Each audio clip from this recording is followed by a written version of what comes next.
내 아버지 집에 거할 곳이 많도다라는 책이 있습니다. 장례식 설교를 모아놓은 것인데 하늘의 소망을 가지고 살라는 그런 뻔한 얘기를 하는 것이 아니고요, 끔찍한 고통 앞에 자기의 아픔을 절절히 고백하는 내용입니다. 왜 그러냐면 사랑하는 자녀를 잃은 아버지 목사님들이 하는 설교이기 때문입니다.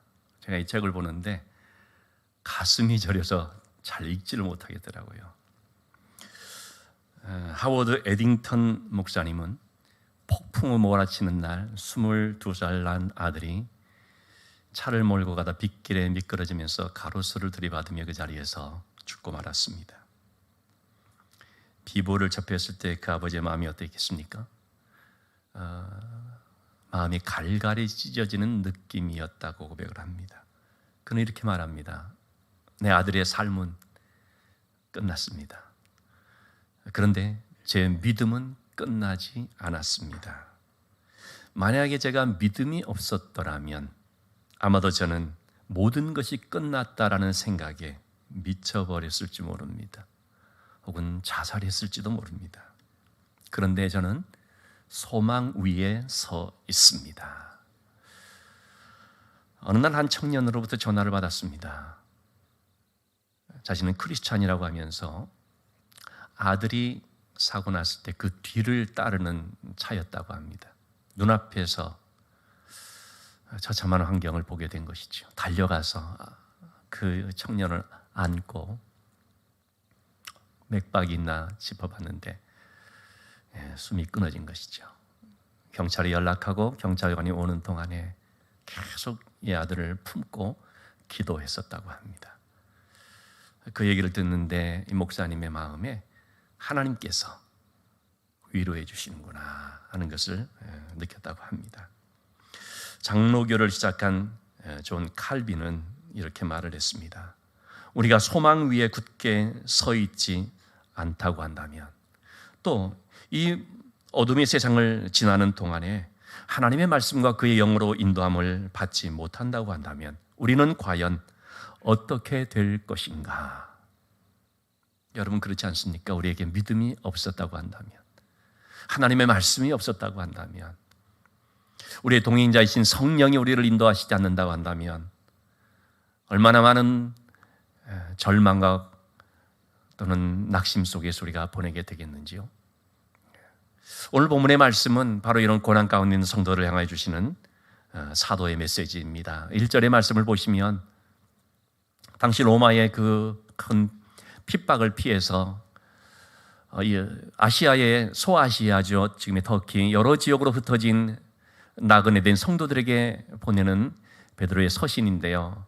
여기에 보면은 갑바도기아 같은 곳은 지금도 가보면 알지만은 지하 동굴이 있어서 1세기 또는 2세기 크리스찬들 핍박을 피해서 지내고 있었던 그런 현장을 우리들에게 소개를 해주고 있습니다.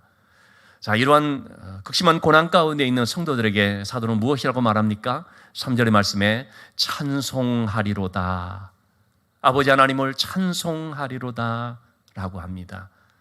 여러분, 고난 가운데 있는 성도들에게 인간적인 위로나 동정은 해주지 못할 망정 찬송하리로다 라고 말하는 것은 무엇 때문입니까? 그것은 바로 우리 주 예수 그리스도를 죽음 가운데서 살리셔서 우리로 하여금 부활의 생명을 얻게 하셔서 거듭나게 하셔서 산 소망을 갖게 하셨기 때문이라는 것입니다. 여러분, 산 소망이라고 지금 말하고 있지 않습니까? 산 소망이 있다면 죽은 소망도 있겠죠. 죽은 소망이라는 것은 뭘까요?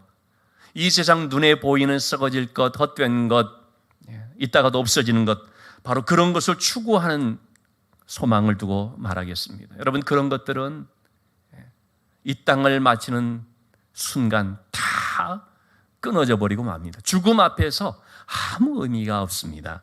잠언서 11장 7절의 말씀에 죽을 때 그 소망이 끊어진다 말하고 있죠. 불의의 소망이 없어진다 말하고 있죠. 또는 욥기서 8장 13절 14절의 말씀에도 저속한 자의 희망은 무너지고 그가 믿는 것이 끊어지고 그가 의지하는 것이 거미줄 같다. 거미줄이 얼마나 쇠약합니까? 그처럼 쉽게 끊어지는 것임을 말합니다. 이것이 바로 죽은 소망의 실체인 것입니다. 그렇다면 산 소망은 어떤 것일까요? 4절의 말씀을 보니까 썩지 않고 더럽히지 않고 쇠하지 않는 유업, 바로 영원한 하나님의 나라이죠. 누구에게 이런 산소망이 있습니까? 부활의 신앙으로 거듭난 사람입니다. 그들만이 이 영원한 유업이 되는 하나님의 나라로 들어가는 것이고, 또 그들의 눈에만 이 하나님의 나라가 보여지는 거죠. 좀 전에 말씀을 드린 하워드 에딩턴이라는 목사님, 아들의 죽음으로 인하여 슬픔에 잠겨 있을 때 각지에서 위로의 메시지를 전해왔다고 합니다. 그 중에 한 문장이 눈에 띄었습니다. 그것은 너무나 잘 알고 있는 해밍웨이의 무기여 자리거라라는 그 소설의 뒷부분에 나온 한 대목입니다. 그걸 인용한 것입니다. 이렇게 써져 있습니다. 이 세상은 모든 사람을 파괴하지만 그중 어떤 이들은 그 부서진 장소에서 더욱 강해진다. 여러분, 세상에 있는 모든 것들이 우리를 파괴하는데요. 그런데 어떤 사람들은 그 부서진 장소에서, 그 끔찍한 고통 앞에서, 감당할 수 없는 슬픔처럼 보이는 일 앞에서 어떻게 해요? 더욱 강해진다는 것입니다. 여러분, 누가 그럴까요? 부활의 산 소망을 가진 사람입니다.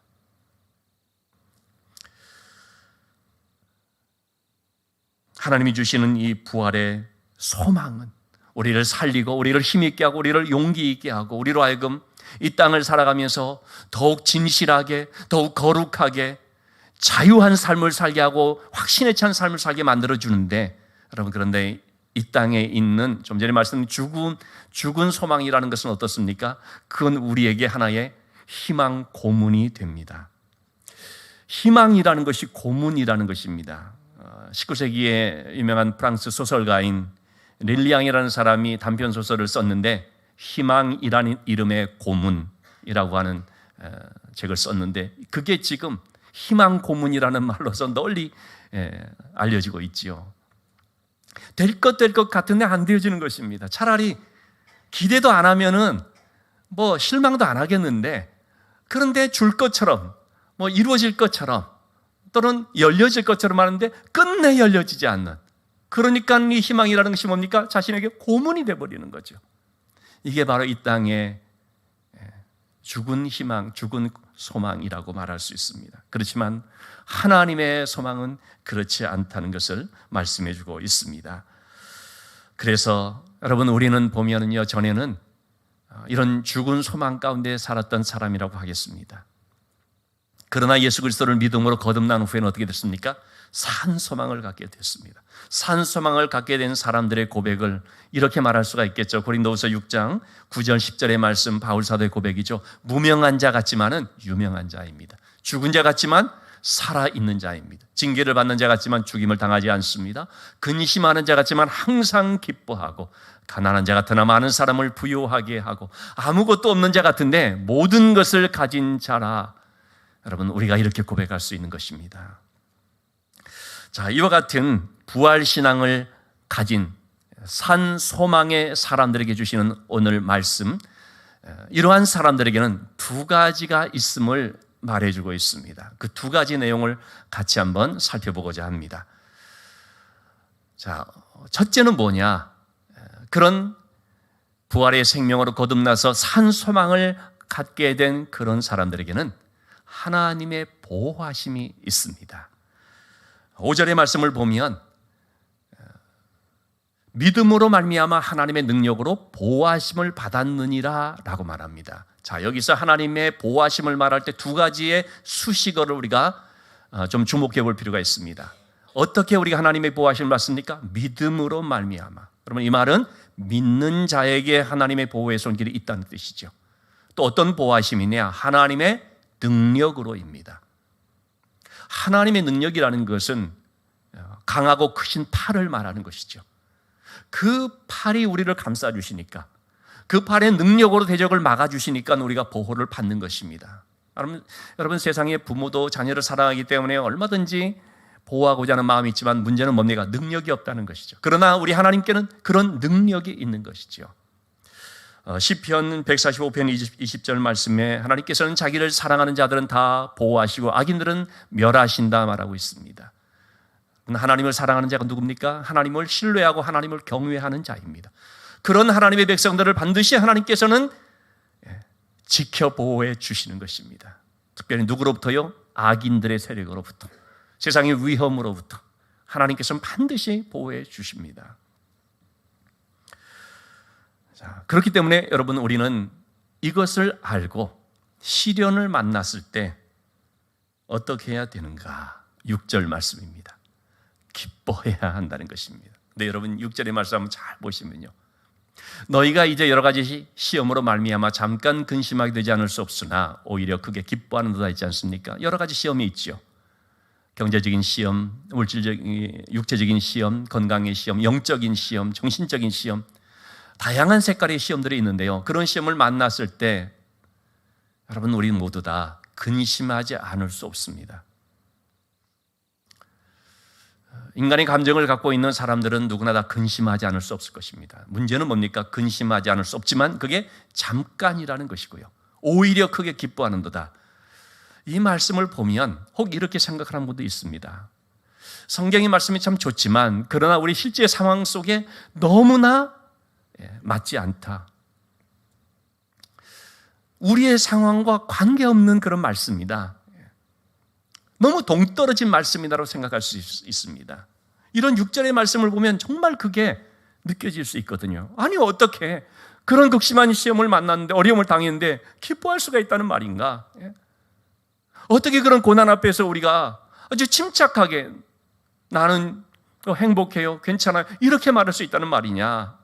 그러니 성경의 말씀은 현실과 너무 다르다, 이렇게 생각할 여지도 있겠지요. 그런데 여러분, 모든 하나님의 말씀은 그냥 좋은 말이라는 것이 아니라 실제적으로 우리에게 해당될 수 있는 말이기 때문에 이게 생명의 말씀이고 하나님의 말씀입니다.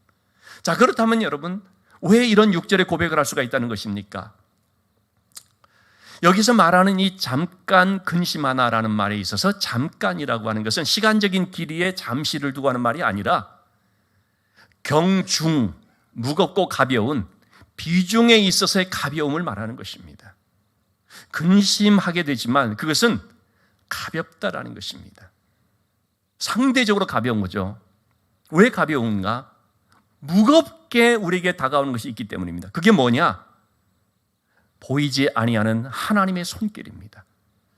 자, 그래서 여러분, 이 말씀을 조금 더 풀어 생각하기 위해서 고린도후서 4장 18절의 말씀을 인용을 하겠는데요, 어떻게 우리는 고난 앞에서 근심을 가볍게 하고 기쁨을 크게 할 수 있는가?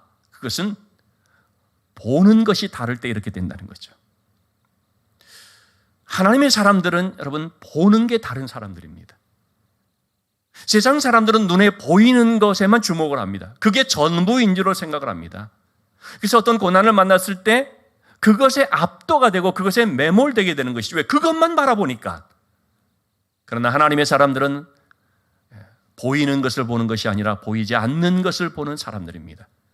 여기서 말하는 보이지 않는 것이라는 것이 뭡니까? 나와 함께 하시는 하나님의 손길입니다. 보이지 않는 것이 뭡니까? 영원한 하나님의 나라입니다. 나를 위해 예비하신 저 천국을 말하는 것입니다.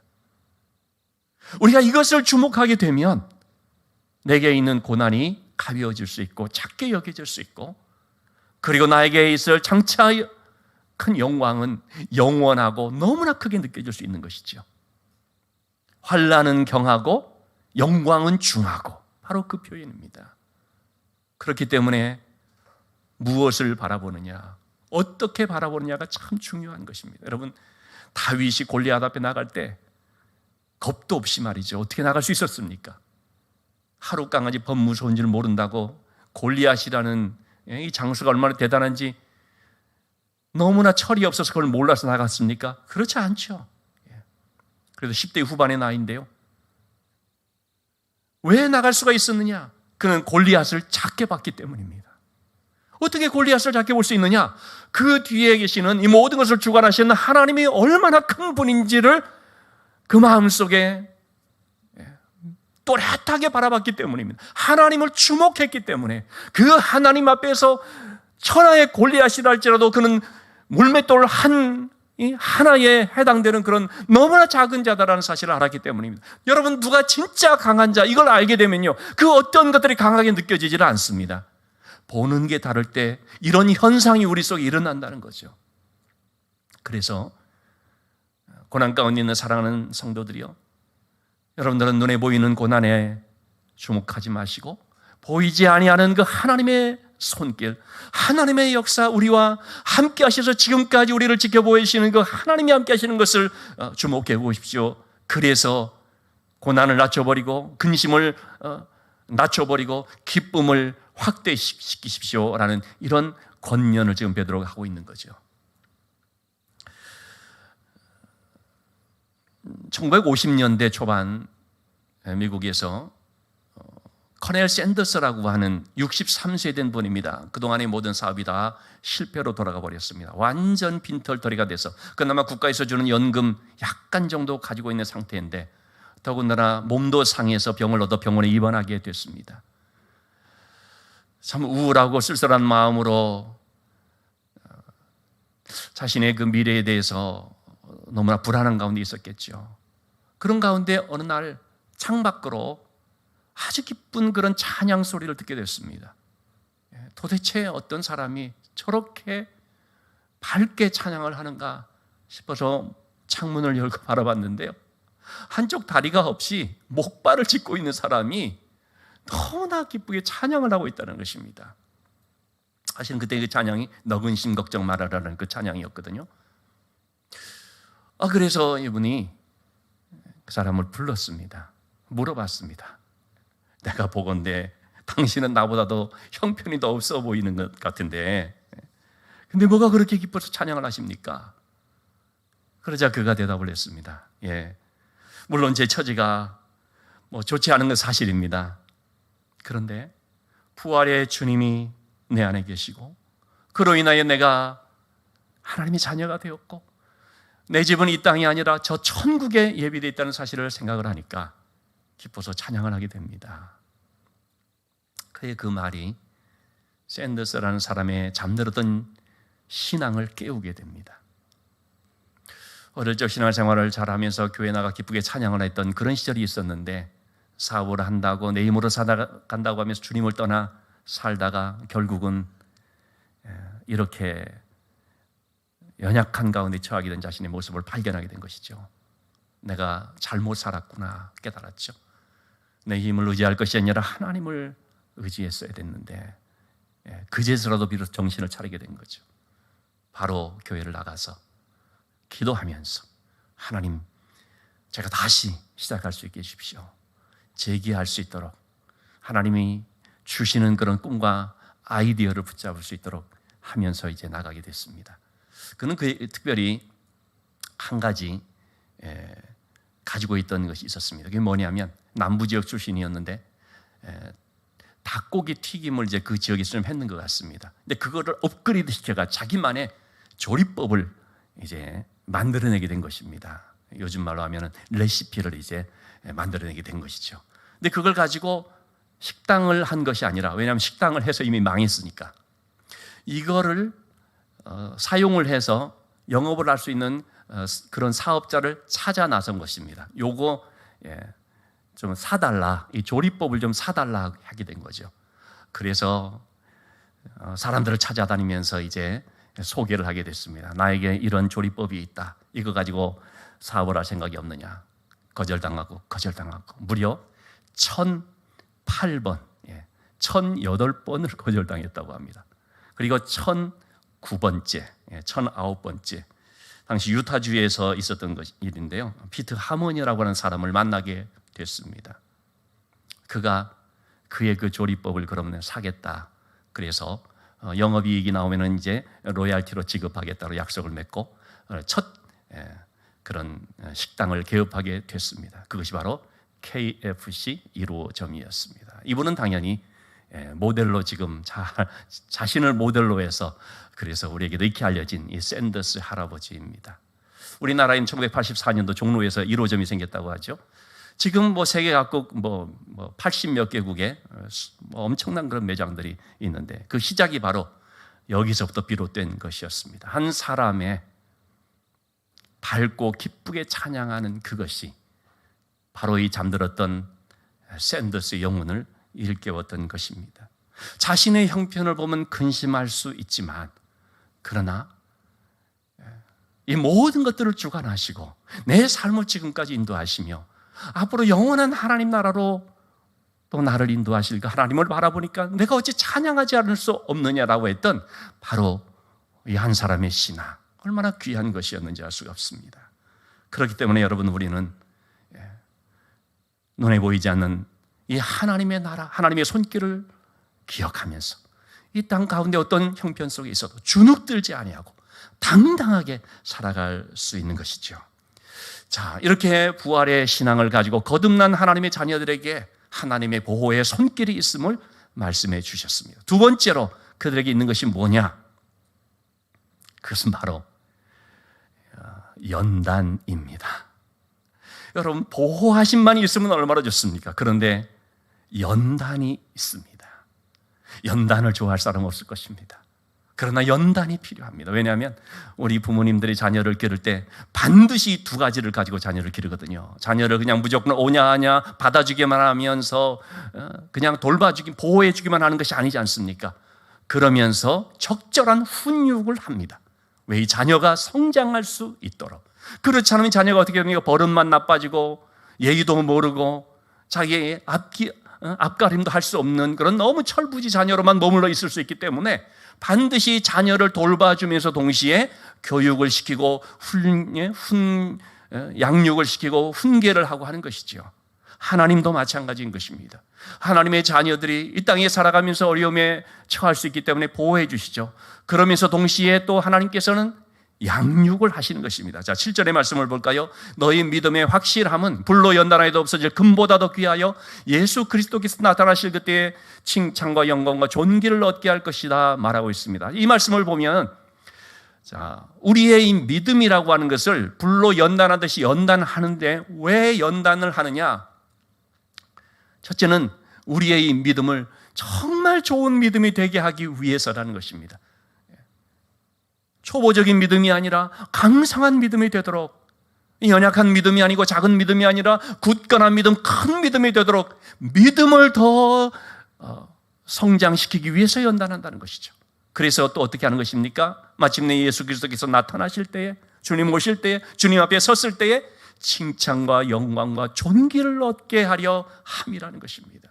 여러분이 이 땅을 살아가면서 교회는 다녔고 나름 믿음이 좀 있다고 했지만은, 그러나 주님 앞에 서기에 너무 초라한 그런 믿음이라고 한다면 얼마나 부끄럽겠습니까? 그런데요, 이 땅을 살아가면서 그냥 좀 믿음을 가진 정도가 아니라 아주 강건한 믿음을 가지고 하나님 보시기에 너무나 귀한 그 믿음을 가지고 살게 되면 마지막 때도 칭찬과 영광과 존귀를 받게 된다는 것입니다. 이런 정도의 믿음이 되기 위해서는 어떻게 해야 됩니까? 저절로 됩니까? 시간 지나면 됩니까? 그렇지 않습니다. 연단이 필요합니다. 좀 일상적으로 평온한 가운데 살고 있을 때 우리에게 주어진 어떤 연단이라는 것은 우리를 깜짝깜짝 놀라게 할 때가 있지 않습니까? 하나님, 나 좀 그냥 좀 놔두시지 왜 또 저를 건드리시고 왜 또 나를 자극을 하시는지, 왜 또 기도하게 만드시는지, 왜 또 신앙적으로 정신 차리게 만드시는지, 이런 생각 들 때 여러분 있지 않습니까? 하나님의 연단이라는 것을 기억하시길 바랍니다. 여러분, 우리가 금을 얼마나 귀하게 여깁니까? 환율은 변동이 돼도 금 가치는 계속 올라가서 그런지 금을 사라 이렇게 말하는 사람들이 있죠. 여러분, 그런 금이 귀하기 때문에 이 금을 만들어내기 위해서 어떻습니까? 광석을 가지고 불에 녹여서 그 불 속에서, 뜨거운 불 속에 재련하면서 불순물들을 재건하면서 순금으로 만들어내는 거 아니겠습니까? 다음 주일 제가 이제 그 말씀을 드리겠는데, 나의 가는 길을 그가 아시나니 나를 연단하신 후에는 내가 순금같이 나오리라 말씀인데요. 여러분, 금을 얻기 위해서도 이렇게 많은 연단의 과정이 필요한데, 여러분, 금보다 더 귀한 것이 뭡니까? 믿음입니다. 그런 믿음을 얻기 위해서는 하나님께서 우리를 풀무불 같은 연단 속에서 훈련을 시키면서 마침내 더 정말 순금 같은 믿음이 되도록 만들어 가시는 것을 볼 수 있는 것이죠. 사탄의 시험이라는 것은 우리를 유혹에 빠지게 해서 넘어뜨리는 시험이지만요, 하나님의 시험이라는 것은 우리를 더 성숙한 견고한 믿음 되게 만드시는 시련, 연단이라고 말할 수 있습니다. 여러분, 우리가 이런 연단을 받지 않으면 어떻게 될까요? 비록 예수를 믿음으로 거듭난 하나님의 자녀가 됐다 할지라도, 다시 말하면 영적으로 태어났다고 할지라도 어떻습니까? 늘 어린애 수준에 머물러 버리고 맙니다. 10년이 가고 20년이 가도 신앙이 늘 어린애 수준에 머물러 버리고 맙니다. 여러분, 어린애 특징이 있죠. 다음 주일 어린이 주일입니다만은 어린애의 좋지 않은 특징을 제가 말하는 것입니다. 어떤 겁니까? 나만 알아달라. 착한 이 자그마한 일에 불평, 원망이 가득하고, 자그마한 일에 다투고, 또는 연약해서요, 누가 미혹하면 그냥 넘어가 버리고. 여러분, 신앙도 어린애 같은 신앙이 되어버릴 때 그럴 수 있게 됩니다. 교회 안에서 나만 알아달라 하게 되고, 뭐 자그마한 일에 상처받았다고 하게 되고, 그리고 이단이 와서 조금만 혹해도 그냥 넘어가 버리고, 이런 어린아이의 신앙 상태에 머무르지 않으려면 성장해야 되거든요. 그래서 우리는 장성한 분량으로 나가야 되는 것입니다. 지난 주일 소개해드렸습니다만 우크라이나에서 온 안드레이 전도사님, 그분이 한때 신앙의 방황을 한 적이 있는데 자기를 세운 한 권의 책을 소개합니다. 내가 이 책을 통하여서 신앙이 세워졌다라는 얘기를 하죠. 앤드류 머리의 나를 허물고 주님을 세우는 삶이라고 하는 책입니다. 나중에 결혼하게 된 이제 한국에서 온 자매 통해서 이 책을 선물을 받고 너무나도 은혜 받고 정말 자기 신앙이 새로워졌다는 고백을 합니다. 이 책에서 저자는 이렇게 말합니다. 왜 그토록 많은 성도들이 하나님 자녀답게 살지를 못하고 세상과 손을 잡고 인생을 낭비하는 가운데 있는지 모르겠다. 그것은 바로 자기 본의로 하려는 자아 때문이다라고 말합니다. 여러분, 이 자기 본의라고 하는 것, 이게 바로 어린애 특성을 말하는 거거든요. 자기 본의. 그래서 자기 만족, 자기 기쁨, 자기 사랑, 이런 것들은 우리 신앙의 걸림돌이 되고 우리 신앙의 성장을 막는 장애물이 됩니다. 주님께서 말씀하시지 않습니까? 누구든지 나를 따라오려거든 먼저 자기를 부인하고, 이 자기 본의를 우리가 깨뜨려야 되죠. 그래야 우리가 장성한 분량으로 나갈 수가 있고, 어린애 같은 연약한 믿음에서 어른 같은 강한 믿음으로 성장할 수가 있는 것이죠. 그 과정에 연단이 필요하다는 것이죠. 여러분, 학생들이 공부를 하면서 실력을 향상시키지 않습니까? 공부하면서 마땅히 실력이 향상돼야 되는데, 그런데 실력을 향상시키기 위해서 중요한 도구가 하나 있죠. 뭡니까? 시험입니다. 여러분, 학교 다니면서 시험 좋아할 사람은 아무도 없을 것입니다. 시험이 있으니까 공부를 해요. 그래서 실력이 향상됩니다. 여러분, 우리의 믿음도 성장해야 되는데, 성장하기 위해서 뭐가 필요하냐? 연단이 필요하다는 거죠. 이런 연단을 통해서 내 안에 불순물들을 제거하게 되고 정말 나를 허물고 주님을 세우는 삶으로 나가게 되는 것입니다. 다윗은 이렇게 고백을 했습니다. 시편 119편 67절 말씀이죠. 내가 고난당하기 전에는 그릇 행하였더니 이제는 주의 말씀을 지키나이다. 여기서 말하는 고난이라는 것은 연단을 말하는 것이죠. 다윗도 많은 연단을 받았습니다. 그런데 이런 연단이 있기 전에는 내가 그릇 행했다, 자기 본의로 살았다라는 거죠.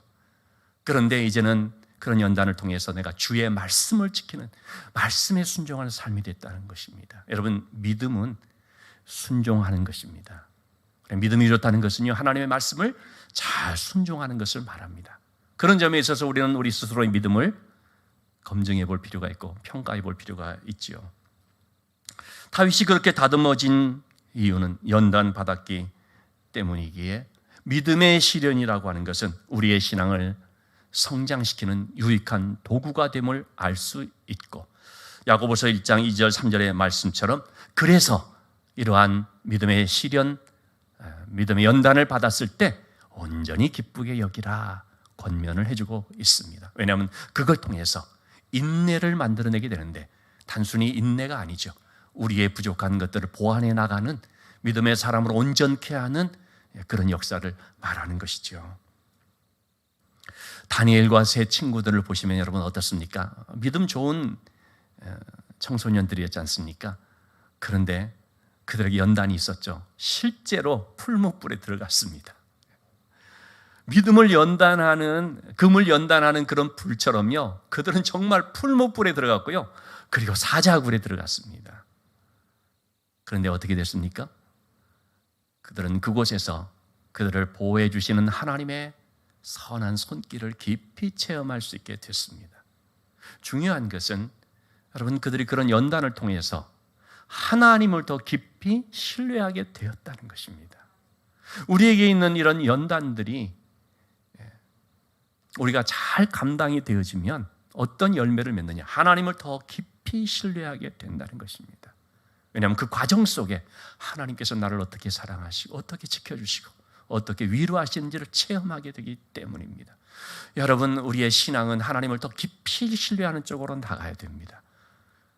어떤 환경이 있다 할지라도, 내가 이해할 수 없는 어떤 고통이 있다 할지라도 하나님을 깊이 신뢰하게 될 때에 우리는 그 가운데서 내 영혼 평안하다, 평안을 누릴 수가 있습니다. 오늘 주부에 소개했습니다마는 서두에 말씀드린 에딩턴 목사님은 그런 고백을 하고 있습니다. 나는 얼마 전에 어떤 사건을 통해서 큰 위로를 받았다. 제가 많이 얘기를 했던 그런 내용입니다. 그것은 어떤 사건이냐? 1873년 있었던 호레이시 스페포드라는 변호사의 그런 일화이지요. 그분은 너무나 그런 고통을 받은 사람이었습니다. 그는 내 딸이 저렇게 있거든요. 사진으로 보는 것처럼 내 딸이 있고, 그리고 이제 아내가 있는데요. 자기 일 때문에 머물러서 아내와 내 딸을 좀 휴양차 프랑스로 보내게 됐습니다. 그래서 그들이 탄 배가 빌드 아부르라고 하는 그런 여객선인데요. 내 딸과 아내가 타고 대서양을 건너게 됩니다. 가는 과정 속에 그만 철갑선 로첸호라고 하는 배와 충돌이 되어버렸습니다. 승객들 대부분이 다 죽었습니다. 사랑하는 내 딸이 거기서 죽었습니다. 아내만 구사일생으로 살아났습니다. 아내가 남편에게 전보를 보냈습니다. 혼자만 구조됨. 이 전보를 받았을 때 아버지 스페포드의 마음이 어땠을까요? 무너지는 것이죠. 고통의 밤을 새우면서 기도했다고 합니다. 그는 친구인 위틀 대령에게 이렇게 말을 했습니다. 황망한 일을 당할 때도 의지할 수 있는 주님이 계시다는 것이 참으로 다행이다. 그리고 몇 주 후에 그는 혼자 있는 아내를 만나기 위해서 배를 타고 바로 그 현장을 지나가게 됐습니다. 그럴 때 그는 사고 지점 바로 그 자리에서 상념에 잠기게 되겠죠. 그때 갑판에 앉은 그에게 한 찬송 시가 떠올랐습니다. 그는 그것을 이렇게 기록을 했습니다. 내 평생에 가는 길 순탄하여 늘 잔잔한 강 같든지 큰 풍파로 어렵고 힘들든지 내 영혼 평안하다. 여러분, 이 가사는 에딩턴 목사님뿐만 아니라 지금까지도 얼마나 많은 사람들에게 용기를 북돋아주고 힘을 불어넣어주는 귀한 찬양의 가사인지 알 수가 없습니다. 저는 지난 한 주 동안 우리 성도님들의 너무 어려운 소식들을 들으면서 정말 마음이 힘들고 그런 가운데 정말 계속 기도를 했습니다.